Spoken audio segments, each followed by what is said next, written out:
Hello viewers, this is VNA News Agency's Daily Bulletin. Up next are the headlines. State President hails control as driving force for national development. Gold Star Awards are presented to 200 outstanding brands. College lecturer is crowned Miss Universe Vietnam.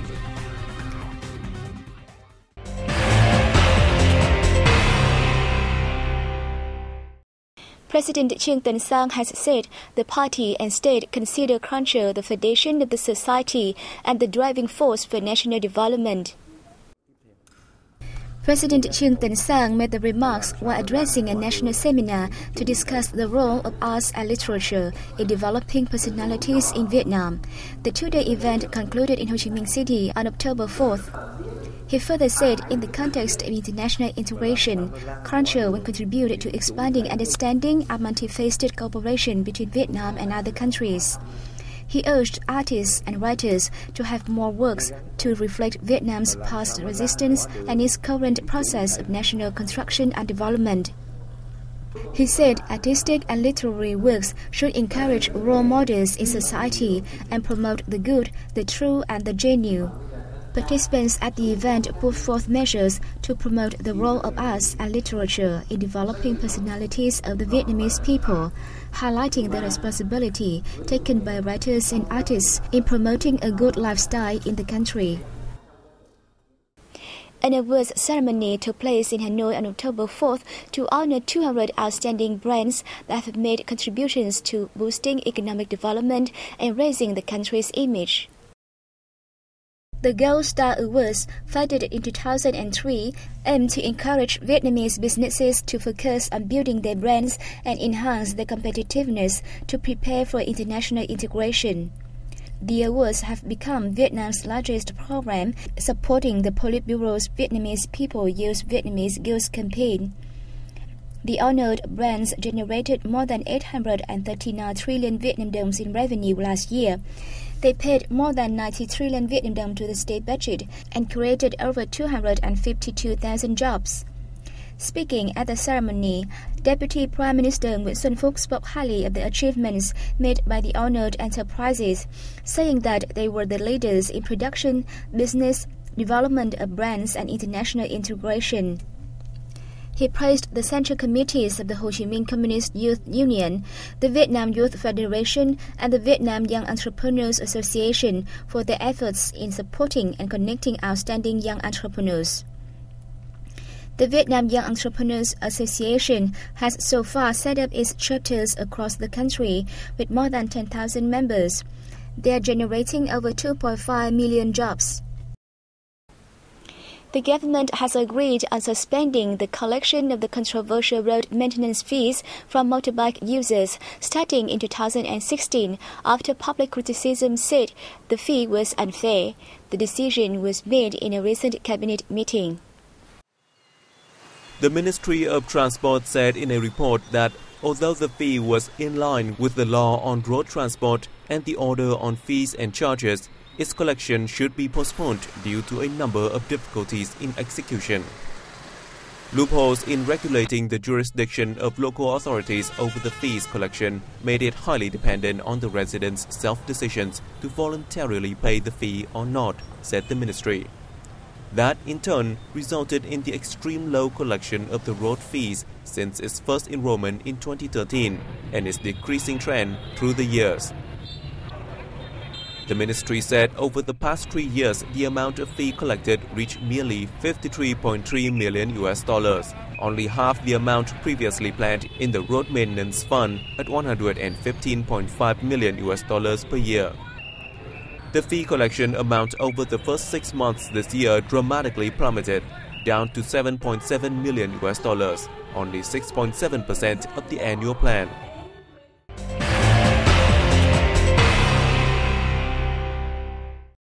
The country's total retail sales and services revenue reached $110 billion in the first 9 months of 2015, rising 9.8% over the same period last year.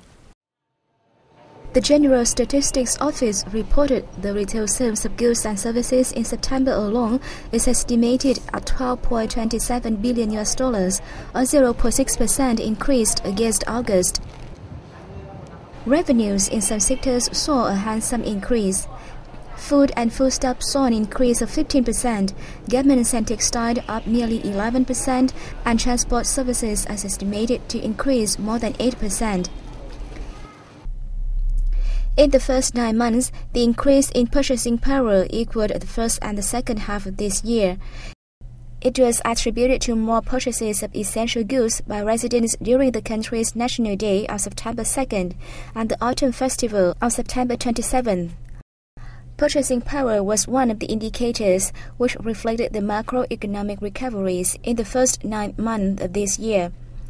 Meanwhile, the Consumer Price Index in September continued its downward trend from August.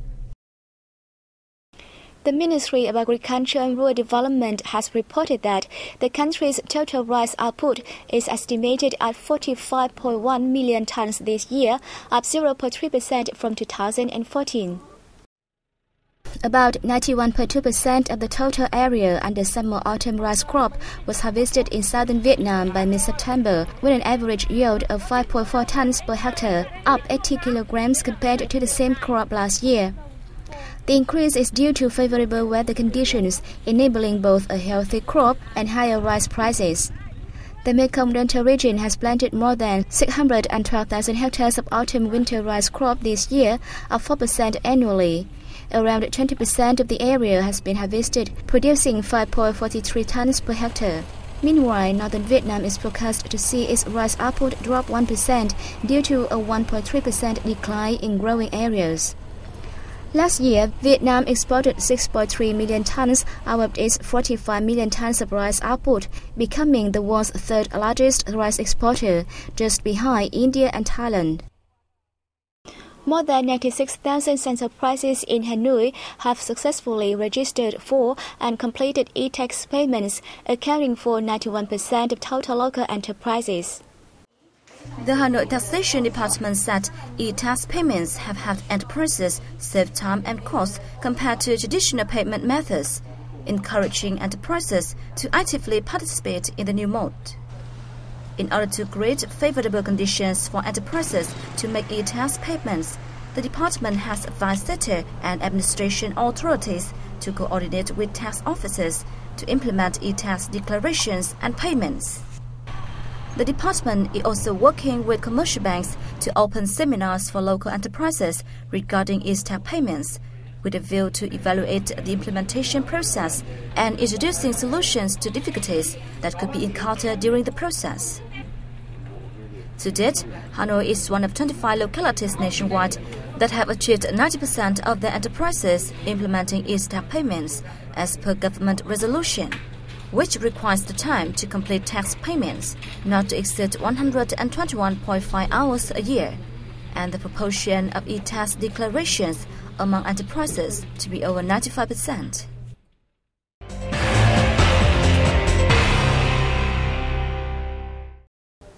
The coffee sector is planning to develop processing system in a bid to increase the added value of domestic coffee products. Our reporter will have the full story. The Department of Agroforestry, Seafood Processing and Salt Industry revealed that the focus will be placed on investment in advanced technologies to enhance productivity and product quality in the period from now to 2020, instead of building new processing facilities.